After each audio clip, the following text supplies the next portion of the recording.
Bonjour Gideon Levy. Bonjour. Vous dites que 2009 a été l'année de la honte pour Israël. Pourquoi? Je pense qu'il y a un avant et un après Opération Plomb Durci.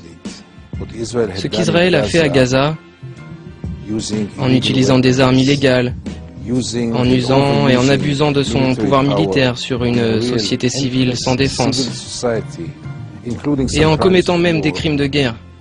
Le monde entier a vu tout cela et ne l'oubliera pas de sitôt, à mon avis. Et donc oui, j'ai encore plus honte d'être israélien aujourd'hui qu'il y a un an. Vous êtes très rare dans votre pays à dire de telles choses. Comment vous expliquez cette situation? Je suis une voix isolée parce que je pense que la société israélienne est totalement endoctrinée. Elle est très nationaliste, très favorable à l'armée. J'essaie de dire ma vérité. Mais le fait que j'ai la possibilité de dire ma vérité doit être mentionné. J'ai une totale liberté, je peux écrire ce que je veux dans les journaux, dire ce que je veux à la télé. Ça veut dire que les Israéliens, vos compatriotes, ne sont pas tout à fait conscients de la situation telle qu'elle est aujourd'hui? C'est une litote absolue. Ils n'en sont pas conscients du tout. Ils sont totalement aveuglés. Ils sont sûrs que l'armée israélienne est la plus morale du monde. Ils n'ont pas de problème de morale, ne se remettent pas en question. Ils sont très contents d'eux. Qu'est-ce que vous pensez de la stratégie de Barack Obama dans la région? Je crois qu'il a fait toutes les erreurs possibles. Il est tombé dans le piège tendu par Israël. Il a perdu un an sur la question stupide de savoir si les colonies allaient être gelées pendant 10 mois, 10 mois et 1 semaine, ou 10 mois et 3 semaines. Il est temps d'agir, pas de parler. Et si on ne force pas Israël à mettre fin à l'occupation, cela ne sert à rien. Ils vont à nouveau se rencontrer, négocier, il y aura un nouveau plan de paix. Et pendant ce temps, Israël continuera à construire des colonies. Et il a présenté un nouveau plan de paix justement au début de l'année. Et si vous regardez attentivement ce nouveau plan, vous verrez que c'est exactement le même que le précédent et que celui encore d'avant. Le premier plan remonte à 1968. Si vous comparez tous les plans de paix américains, ils se ressemblent tous, ils disent tous la même chose, et rien n'a été mis en place. Donc à quoi ça sert de perdre son temps à discuter quand il est urgent de faire quelque chose? Oui, mais comment on pousse Israël? C'est très facile, mais encore faut-il avoir la volonté de le faire. Israël n'est rien sans le soutien des États-Unis, sur les plans politiques, économiques et militaires.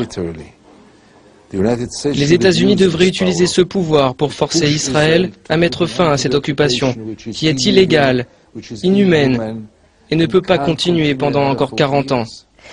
Israël a recommencé à faire des raids sur la bande de Gaza, a tué plusieurs Palestiniens. Est-ce que vous craignez une nouvelle guerre à Gaza très prochainement? Absolument. Nous sommes exactement dans la même situation qu'il y a un an. Ce qui montre bien que toute cette opération est un total désastre, un total échec. Donc ça n'a servi à rien? À absolument rien. Ils ont dit qu'ils allaient affaiblir le Hamas. Le Hamas est toujours aussi fort. Ils ont dit qu'ils allaient libérer Gilad Shalit. Gilad Shalit est toujours prisonnier. Ils ont dit que ce serait dissuasif. Cela n'a absolument pas été dissuasif. En ce moment, les relations diplomatiques entre Israël et la Turquie sont au plus mal. Qui est responsable de cette surenchère? C'est très clair. Israël agresse le premier qui ose le critiquer.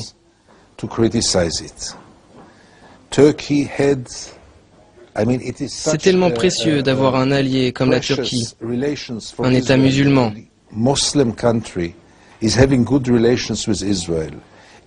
C'est très compliqué pour la Turquie de maintenir ses bonnes relations avec Israël dans le contexte du monde arabe. Et pourtant la Turquie y tient. Et voilà, Israël humilie les Turcs. Et pourquoi? Pour une série télévisée. Donc vous pouvez dire ce que vous voulez dans votre pays, mais les pays autour ne peuvent pas faire la même chose. Absolument. Benjamin Netanyahou veut maintenant fermer la frontière d'Israël avec l'Égypte. Qu'est-ce que vous pensez de cette nouvelle idée? Israël est en train de devenir comme Sparte dans la Grèce antique. Des murs, des barrières. Ce n'est pas le pays dans lequel j'ai envie de vivre. Entouré par des barrières et par des barrages militaires. C'est ça l'Israël dont on rêvait? Non. Merci beaucoup, Gideon Levy. Merci. Voilà, c'est la fin de cette émission, mais vous pouvez bien sûr la revoir en intégralité sur notre site internet Parole du Monde. C'est quand vous voulez, 7 jours sur 7, 24 heures sur 24 sur publicsénat.fr. À bientôt.